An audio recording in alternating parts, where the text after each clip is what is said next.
My brother is planning his wedding on the anniversary of my wife's death, dismissing her memory as worthless and unworthy of remembrance. This is not a wise move, especially since the wedding is set to take place at my house. I never imagined I would share family drama on a platform like Reddit, but when things get bad enough, even the most private person feels the need to vent.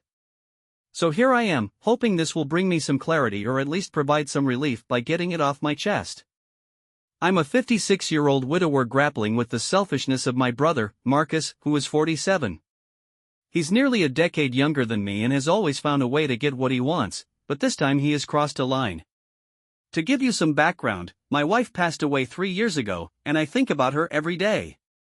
We were high school sweethearts and were married for 30 years. She was an incredible woman, kind, generous, and hardworking. She built her business from the ground up and invested in valuable properties early on. When she died, she left everything to me. We didn't have children, so after her passing, my world became very lonely. I was consumed by grief for months, but then I realized I needed to take charge to preserve her legacy. I took over her business and poured my energy into transforming our lakeside summer home into a wedding venue. It's a beautiful place surrounded by nature, with tranquil views of the water. My late wife and I always dreamed of turning it into something special, and after she was gone, it became my project, a way of keeping her memory alive while creating something beautiful for others. The venue has become quite popular in our community, and I enjoy managing it. It keeps me busy and connected with people, even though my life is already quite hectic. One tradition I've maintained since she passed is spending the anniversary of her death doing social work. She was a very charitable woman, and I know this would bring peace to her soul. I organize a big meal for the local orphanage and host it at the lakeside house. It's my way of giving back and honoring her memory. She always believed in helping the less fortunate, so this annual event means a lot to me. Now, let me introduce you to my brother, Marcus. We've always had a somewhat complicated relationship, not extremely bad, but rather distant. In short, we don't share a warm brotherly bond, but we keep things civil. He was married once in his 20s, but that relationship ended badly. Since then, he's been single until a few years ago, and now he's getting married again. When he got engaged, I was genuinely happy for him despite our differences. Family is family after all. Our parents are deceased, my wife is gone, and I have no other siblings but him, so he's the only one I can call family. The same is true for him, but sadly, he doesn't seem to understand that. A few months ago, Marcus approached me with a request. He asked for help with his wedding and if he could use the lakeside house as the venue. I didn't hesitate and said yes. It's not like he's struggling financially, but it was something very important to him. I thought maybe this would be a way to mend our strained relationship. After all, we're not getting any younger. Unfortunately, I was the only one who thought that way. He had other plans. Since then, I've been asking him for the wedding date so I could reserve the venue for them and not rent it out to others, but he kept delaying, saying they hadn't decided yet. Then, a week ago, he emailed me the wedding invitation. It listed my house as the venue without even getting my final confirmation. What's more, the date of his wedding coincided with the anniversary of my wife's death. His email was a display of his arrogant entitlement.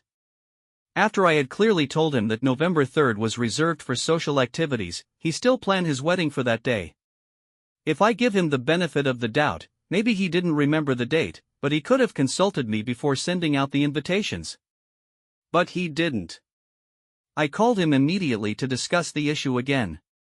I explained that on that day, I hold my annual social work event and host the meal for the orphanage.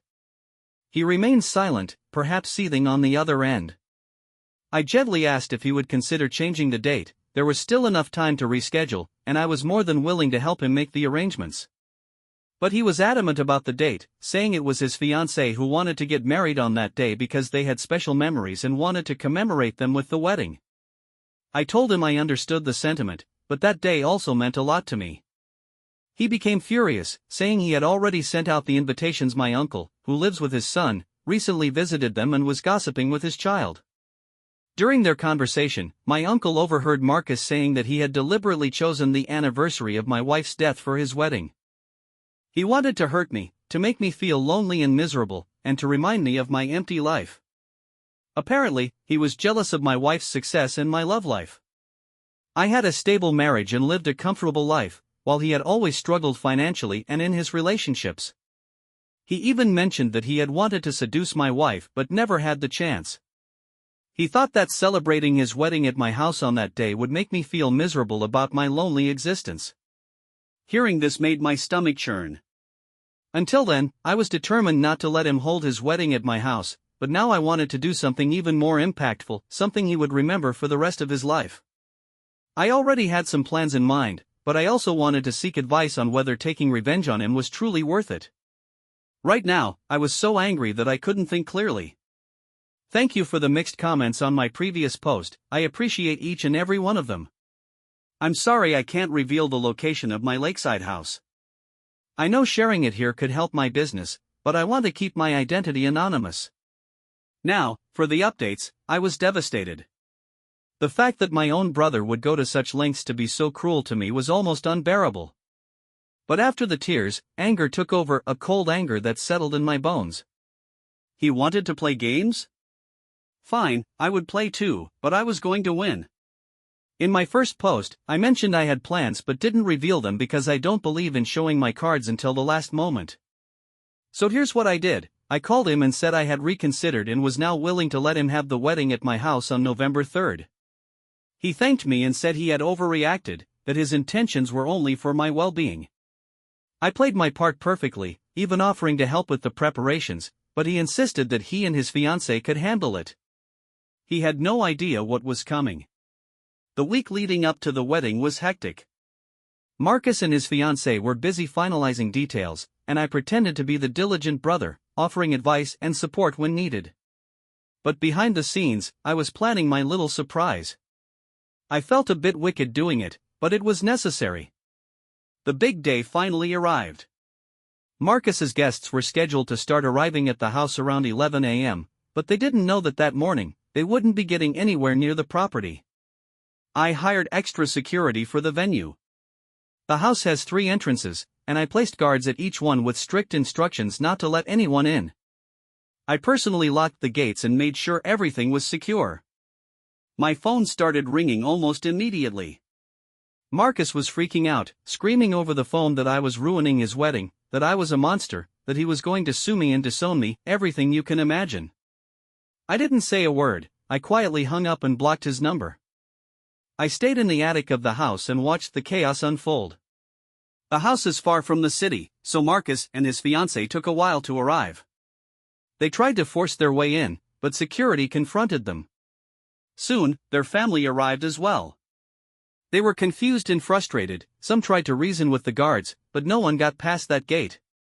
Eventually, everyone realized that the wedding wasn't going to happen at the lakeside house. Marcus was humiliated. He and his fiancée ended up hastily getting married in a civil ceremony at the town hall the next day, with only their immediate family and 2 of Marcus's friends. The grand wedding he had envisioned was completely ruined. But I wasn't finished. After the wedding fiasco, I reached out to Marcus's new wife. I sent her an email detailing everything, the fight, how he insulted my late wife, and how he had deliberately planned the wedding on her death anniversary just to hurt me. I didn't hold back, I wanted her to know exactly who she had married. I didn't get a response from her. Maybe she didn't believe me, after all, she had just married Marcus, her love. But I'm sure he'll soon show his true colors, and then my email will fit into the story. I don't know how long they'll last, but I wouldn't be surprised if this marriage ends like his first one, in disaster. As for me, I have no regrets. Marcus tried to hurt me in the cruelest way, but I'm at peace with my decision. Regarding my social work, I took the children to a different location this year. Marcus had filled Grace's head with all kinds of lies about me, telling her I was egocentric because of my wealth and that I had always humiliated him for being poor, which wasn't true at all. Given what I did at his wedding, his story was believable to her. But when I told her everything, how he insulted my late wife, how he deliberately chose that date to hurt me, and how he had been manipulative and condescending, Grace fell silent. I could see she was processing everything and perhaps beginning to see the red flags. She told me she had wanted a different wedding date, but Marcus insisted on November 3rd. He told her he believed in numerology and that November 3rd was an auspicious day for his water sign. Now, hearing my side of the story, she connected the dots. His obsession with that date had nothing to do with numerology, he did it solely to hurt me. Marcus may have fabricated thousands of false stories to make me look like the bad guy, but the truth has a funny way of coming out, doesn't it? Eventually, everyone started to learn what really happened, how Marcus had intentionally chosen the anniversary of my wife's death to make me feel miserable, how he had insulted her, and how he tried to manipulate me into financing a wedding designed to hurt me. Once the full story came to light, everyone's opinion of Marcus began to change. Suddenly, he was no longer the victim. The biggest blow for Marcus, however, came from Grace. It turns out she had been having serious doubts about their marriage. She didn't like that he lied to her about why I cancelled the wedding, and it bothered her even more to realize the lengths he was willing to go just to get revenge on me. According to gossip from relatives, Grace started spending more time away from home, and they had been constantly fighting. Marcus, being Marcus, refused to take any responsibility for what happened. He blamed me for ruining his marriage and kept trying to make it seem like I was the one who overreacted. He even came to my house to cause a scene, but I didn't let him in. He screamed that I had manipulated his wife against him and called me a homewrecker trying to steal his woman. I recorded his tantrum and sent it to Grace. She told me she confronted him with the truth, and he snapped, even accusing her of sleeping with me. I know Marcus is a volatile person and can go to any lengths to make others miserable. I told Grace she needed to keep him under control, and she assured me she would. His yelling was so loud that neighbors came out and threatened to call the police if he didn't leave. After that, he tried to barge into my office but was escorted out by security. I knew this was coming, so I had already instructed security not to let him in. As for Grace, I wouldn't be surprised if she files for divorce sooner rather than later, or at least that's what it seems like. Since I don't know her well only from the little we've talked, she seems like a good woman, and I think she's finally starting to realize she married someone who cares more about winning petty arguments than having a healthy relationship. In a way, I feel bad for her, but I also think she'll be better off without Marcus in the long run. I know this may sound petty to some, but when you've been through as much as I have, you learn that sometimes standing up for yourself means cutting toxic people out of your life, even if they're family. I'm not proud of how things happened, but I don't regret it either. I'm okay with cutting Marcus out of my life. He hasn't apologized or tried to make amends, but I don't expect him to after everything he's done to me. I believe our relationship, what little was left of it, is beyond repair at this point, and honestly, I'm fine with that. Life is too short to surround yourself with negativity and drama. So that's where things stand. Marcus is still spiraling out of control, his marriage is in crisis, and I'm doing just fine. I guess it's only a matter of time before the next chapter unfolds, but whatever happens, I'm ready for it. At the end of the day, I know I did what was right for me, and that's all that matters. Update 3, I'm not the only one who has sought revenge, as my brother has also wanted to get back at me, especially now that he's divorcing Grace. I understand someone might be angry if their marriage falls apart, especially if it lasted such a short time, but he's the one who brought this upon himself. Moreover, taking revenge on people who aren't to blame is pretty low, even for Marcus. He might have taken revenge on me directly, but no, he had to use the orphanage children as tools for his vengeance. Marcus managed to ruin food intended for the orphanage children, fully aware that this would affect those who had absolutely nothing to do with our issues. How low do you have to stoop to use children and their meals as a tool to get back at your brother? It was an act of pure malice, and it sickens me to think I share the same blood with someone capable of doing something like that. Fortunately, the situation was salvaged. It didn't take more than another trip to town to buy prepared food, although it cost me a good amount of money and added a lot of extra stress. Even so, we managed to save the day, and the kids enjoyed their afternoon in the park, unaware of what had happened. But what Marcus did was too low, even for him. After what happened, I decided not to stay silent. We posted photos of the event on social media, and along with the pictures, we also shared what had occurred. I was very clear in detailing the sabotage, and although I could have kept Marcus anonymous, I decided it was time people knew who he really was. I provided information about my brother so everyone would know what he had done. Some people told me I should have let it go, that escalating this conflict further would only worsen things between us. Yes, I could have let it be, but honestly, I feel such hatred for Marcus right now that it's hard to explain. I can't simply ignore what he did. Using innocent children to get back at me is a line you don't cross, and he crossed it without a second thought. Not only did he ruin a meal, but he also showed the lengths he was willing to go to hurt me. Update 4, well, something good has come out of everything that happened. The viral nature of my event has brought what we do to many people's attention. Thanks to that, we've received messages of support from people who not only want to help us but also donate food and other items for the children. So we're organizing another event soon, which is excellent news for them since they always enjoy a day out of the orphanage. I know Grace has found out what her soon-to-be ex-husband did and is very upset with him. This has further complicated any chances of reconciliation, if there were any.